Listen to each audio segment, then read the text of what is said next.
الله الرحمن الرحيم. السلام عليكم ورحمة الله وبركاته.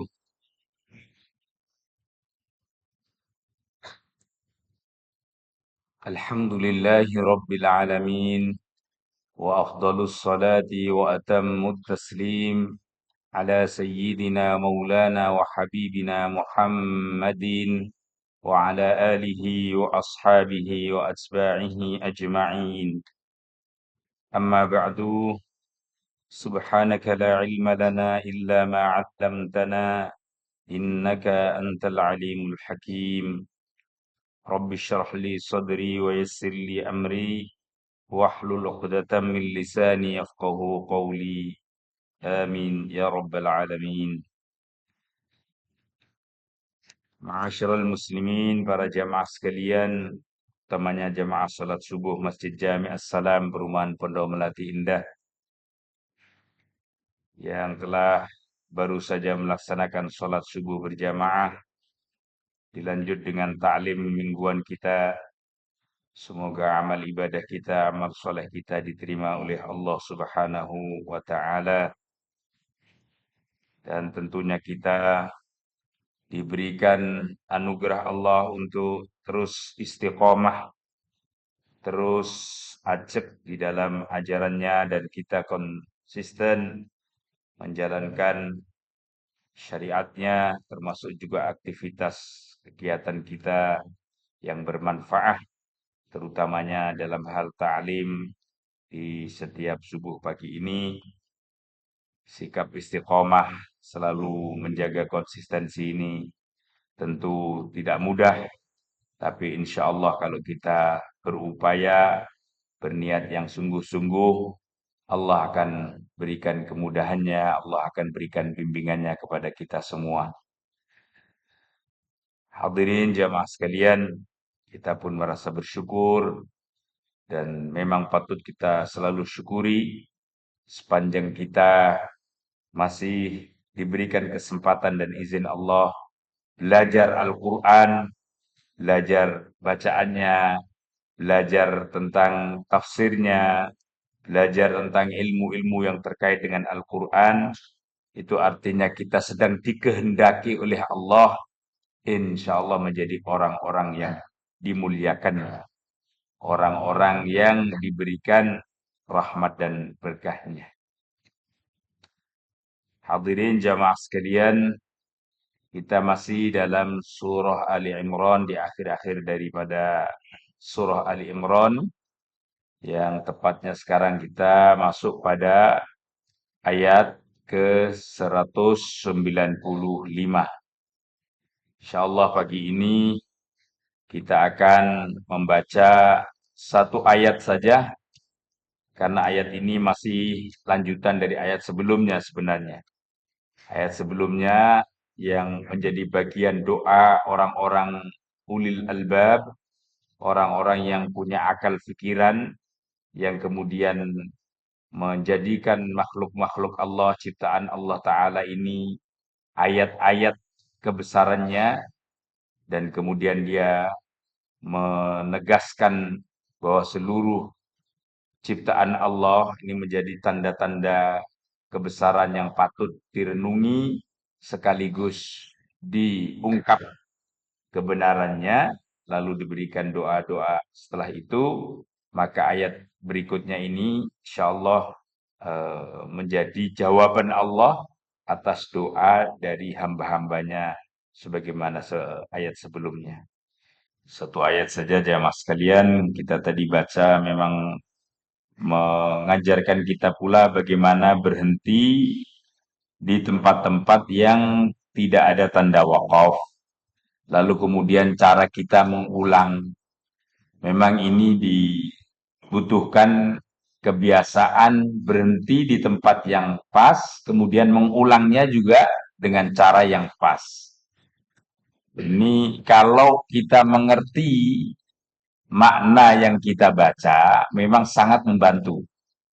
Jadi di mana kita berhenti, dari mana kita mengulang, kalau kita mengerti terjemah dan maknanya, itu sangat mungkin kita melakukannya dengan benar. Tapi kalau tidak mengerti arti dan makna yang kita baca, itu boleh kita perkirakan berhentinya. Artinya, jangan sampai kita berhenti itu seperti orang kepentok. Jadi pas habis napas, dus, gitu. Nah, itu kayak orang kepentok.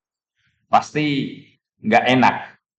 Karenanya kalau nafas kita sudah mau habis, kita berhenti saja. Tidak usah harus dipaksakan. Kan ibarat sesuatu kalau mau berhenti, tapi kita atur itu enak ritmenya. Tidak kayak orang kepentok gitu modelnya. Lalu kemudian kita ulang dua atau kalimah sebelumnya. Ini memang kalau kita terbiasa, seperti yang saya sampaikan tadi, insya Allah cara mengulangkannya juga benar. Ini ada ilmunya sendiri. Mewakafkan bacaan, lalu mengulang bacaan yang diwakafkan, di mana tidak ada tanda wakaf yang kita kemudian berhenti. Seperti yang tadi. Eh, ya seperti kalau kita kemudian dalam bahasa Indonesia sekalipun, kapan kita titik, artinya kapan kita berhenti sempurna, kapan kita berhenti karena koma, artinya belum sepenuhnya berhenti, tapi masih koma. Ini kan nggak boleh kalau hanya koma. Kemudian kita berhenti total. Nah, mesti harus diulang lagi dan kemudian dilanjutkan. Mari kita coba renungi dulu sejenak dari satu ayat yang kita baca. Setelah para ulil albab, orang-orang yang menggunakan akal pikirannya itu berdoa kepada Allah dengan segala doa yang ia panjatkan, maka kemudian terusannya fastajaba lahum rabbuhum. Fastajaba, maka memperkenankan permohonan kepada mereka siapa Tuhan mereka, yaitu Allah Ta'ala.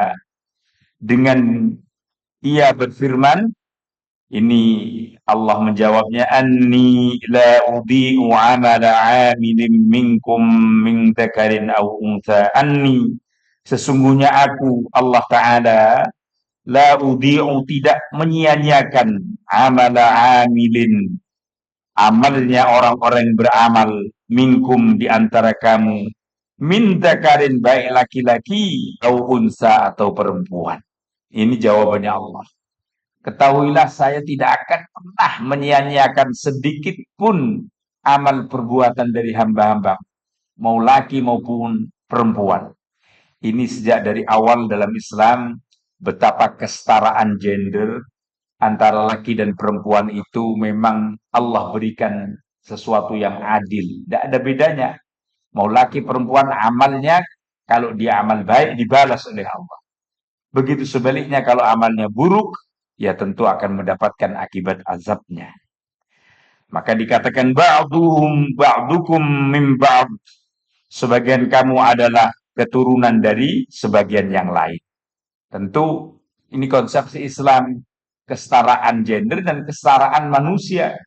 Kalian ini semua pada hakikatnya adalah keturunan satu dengan yang lain, yang kalau kemudian ditarik secara awal, semuanya adalah dari Adam alaihissalam, dari Nabiullah Adam alaihissalam. Jadi nggak ada perbedaan mau Arab mau tidak Arab, mau, mohon maaf, misalnya Habib atau tidak Habib, mau orang pintar mau tidak, semuanya sama di hadapan Allah. Semua yang membedakan hanya satu, yaitu tingkat dan kualitas ketakwaannya. Ini dipegangin jamaah sekalian. Jadi sebagai umat Islam itu udah tenang. Tidak ada beda, semuanya sama di hadapan Allah, kecuali kualitas ketakwaannya. Maka manusia tidak boleh merendahkan dengan yang lain, dan kita juga nggak boleh mengkultuskan manusia kepada yang lain. Nah, karena kultus itu, kebesaran itu hakikatnya hanya milik Allah. Lalu kalau kita kemudian membesarkan orang lain dalam kerangka membesarkan Allah, kita mencintai ulama karena Allah mencintai ulama. Kita mencintai zuriyah dan habaib karena memang Allah mencintai zuriyah dan habaib para uh, anak cucu daripada Rasulullah. Kita mencintai orang-orang saleh kan Allah mencintai orang-orang saleh. Jadi kerangka hakikatnya semuanya diarahkan kepada Allah Ta'ala.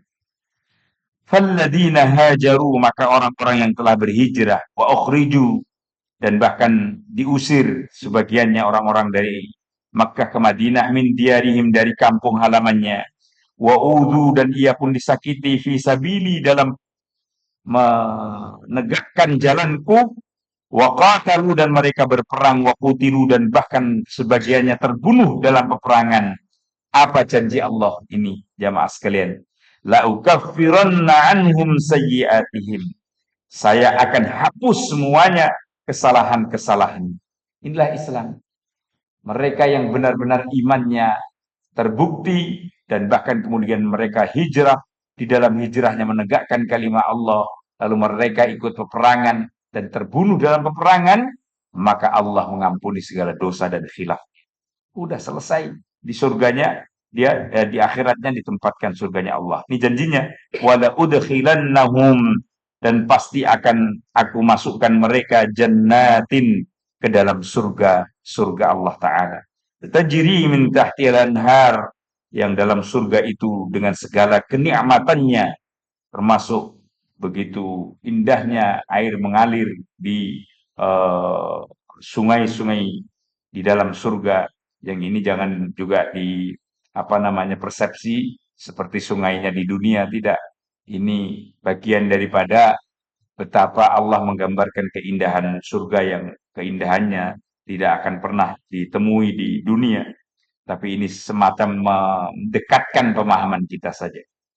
Apa lalu kemudian Allah tegaskan, tawabam min indillah, inilah balasan, pahala kepada mereka, min indillahi, dari sisi Allah Ta'ala. Wallahu, dan Allah Ta'ala, indahu, baginya, husnul thawab, pahala yang terbaik. Tuh, jamaah sekalian. Ini sudah dari sini, maka orang-orang mukmin, orang-orang yang berjuang di medan Allah, pasti dia akan mendapati balasan yang terbaik dari sisi Allah Ta'ala. Hadirin jamaah sekalian, ini kandungan arti dari satu ayat yang barusan kita baca. Insya Allah Pak Haji Budiman bisa dipahami ya dikit-dikit. Begitulah, setelah kita belajar dari bacaannya, kita belajar kandungannya. Mentadaburi namanya. Kita masih dayat harus tadabur.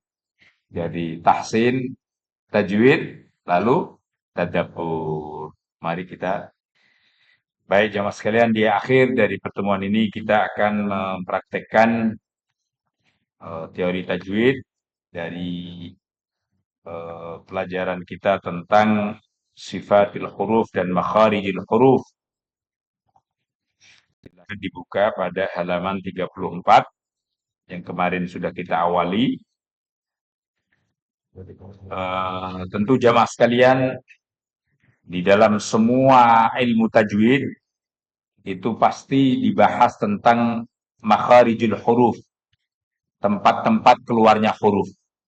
Karena kalau kemudian kita nggak mengenal tempat-tempat keluarnya huruf, lalu salah tempat keluarnya, pasti salah bunyinya. Makanya kita pelajari itu. Setelah kita mengenal tempat-tempat keluarnya huruf dari lisan kita ini, kemudian kita dilengkapi dengan mengenal sifat-sifat huruf. Ada sifatnya huruf itu bergetar, ada yang kemudian mendesis yang besar, mendesis kecil, ada yang tebal, ada yang kecil. Itu ada di dalam sifatil huruf. Sehingga kita insya Allah dari sisi teori sudah terbekali untuk mengetahui di mana sih makhraj huruf ba, misalnya disebut dengan syafatain. Di mana sih makhraj huruf ain, misalnya disebut dengan halqi, dan seterusnya kemarin. Nah, ini kita diajak untuk kemudian mempraktekkannya. Praktek penuh bagaimana membaca huruf. Kemarin A sudah kita mulai, sekarang kita huruf ba.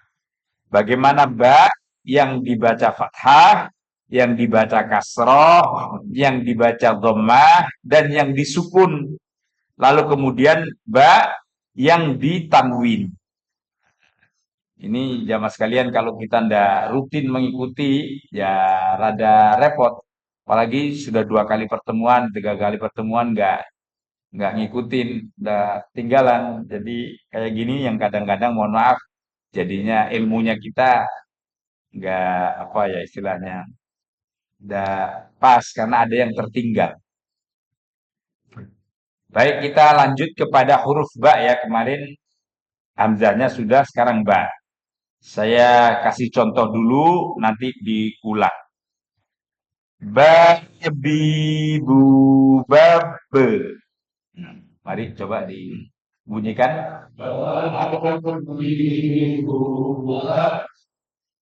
Ingat, ba itu harokat fathah, panjang karena ada alifnya. Bi itu harokat kasroh, gandengannya fathah alif. Gandengannya kasroh ya, gandengannya dhammah apa? Wawu. Itu sudah pasti. Jadi gandengannya fathah alif, gandengannya kasroh ya, gandengannya dhammah wawu, lalu disukun. Maka bacaannya bukan babi bu bab, bukan, tapi babi bu babe. Panjang sedikit.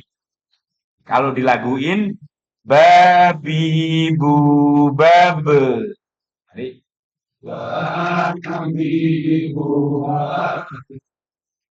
ini yang juga mohon maaf penting. Orang kadang-kadang suka salah. Bacaan kolkolah diakhiri dengan hamzah. Jangan babe, bukan babe. Babe itu seakan kita mengakhiri dengan hamzah.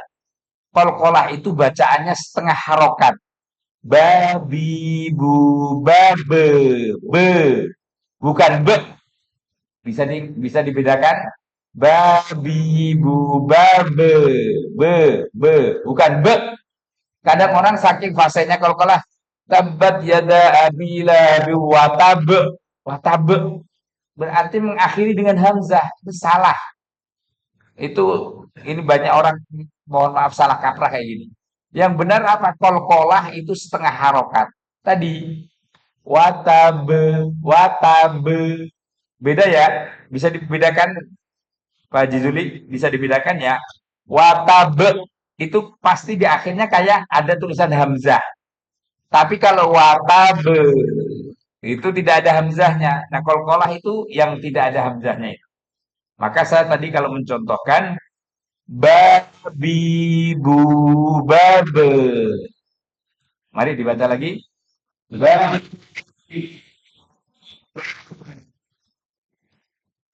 Kalau ditanwinkan jadinya bubam bani babana minal mubni mabibam bani ba.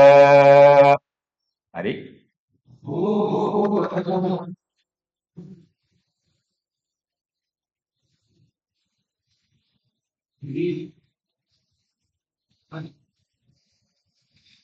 Kurang serentak, kayaknya kurang kompak. Diulang, saya baca dulu, lalu langsung diikuti. Bubam bani babna minal mubni mabibam bani ba.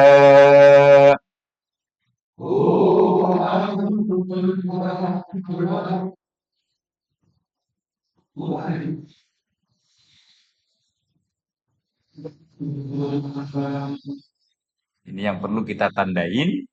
Ada tanwin bertemu dengan ba. Bacaannya iklab.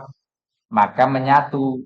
Iklab itu merubah tanwinnya menjadi huruf setelahnya. Itu ada di akhir mabiba. Nah, bam bani ba, bukan mabiban bani ba. Nah, itu salah. Yang benar memasukkan tanwin pada huruf ba. Mabiban bani ba. Sekali lagi. Buban bani babana minal mubani mabiban bani ba. Yang saya maksud tadi Pak Joko, kalau kita ini nanti semuanya kita praktekkan, bacaannya pasti mengikuti yang benar. Jadi konsisten kita sekarang ke tak ya. Tapi saya sedikit berbeda dengan ini. Taknya kita sebut secara utuh aja. Ta, ti, tu, ta.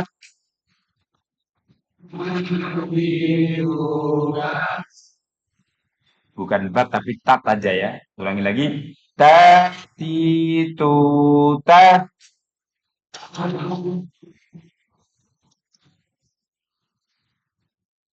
Yang perlu diperhatikan, tak sukun tidak boleh dikolkolahkan. Tat enggak, tapi tat gitu aja. Sedikit ada disis tat bukan tate.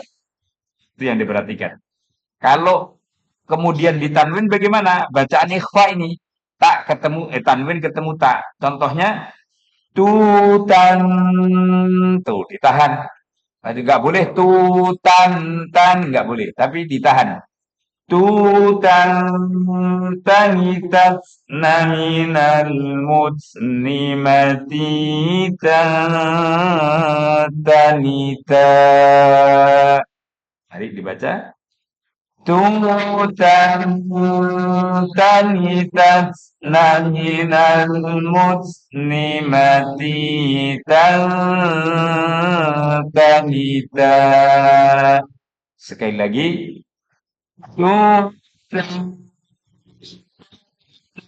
Minal muslimati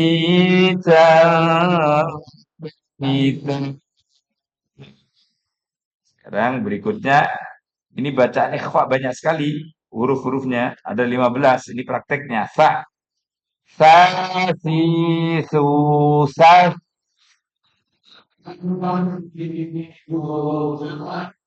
Mendesis kecil.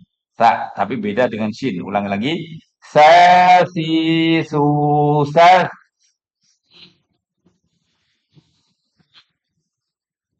Susan stanisasna minal muslimati sanisa.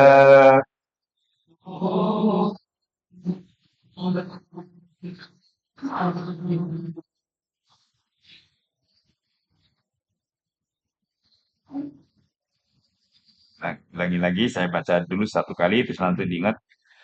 Susan فنفخن من المسلمات فنفا.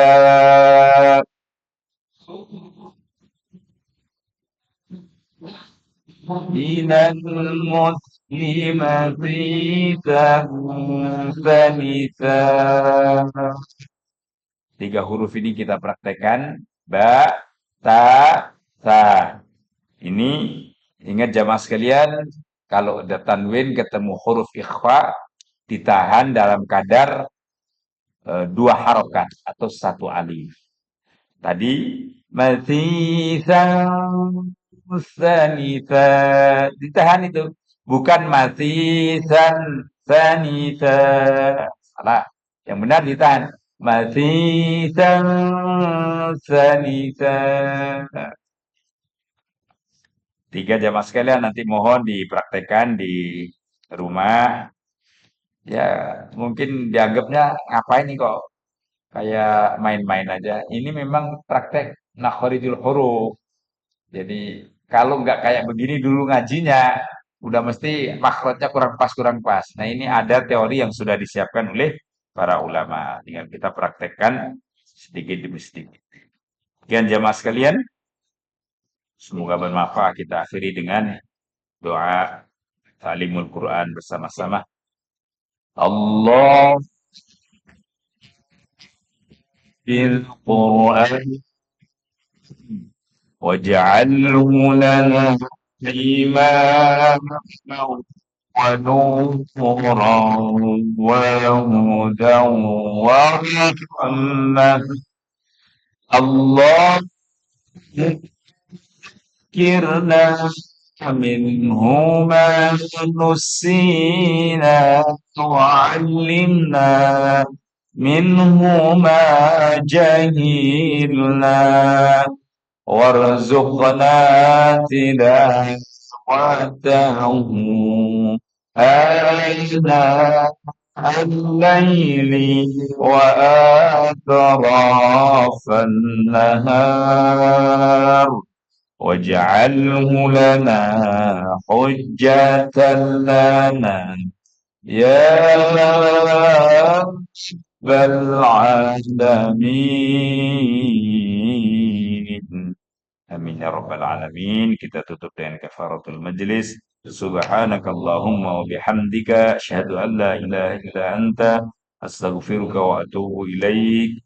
Wassalamu alaikum warahmatullahi wabarakatuh.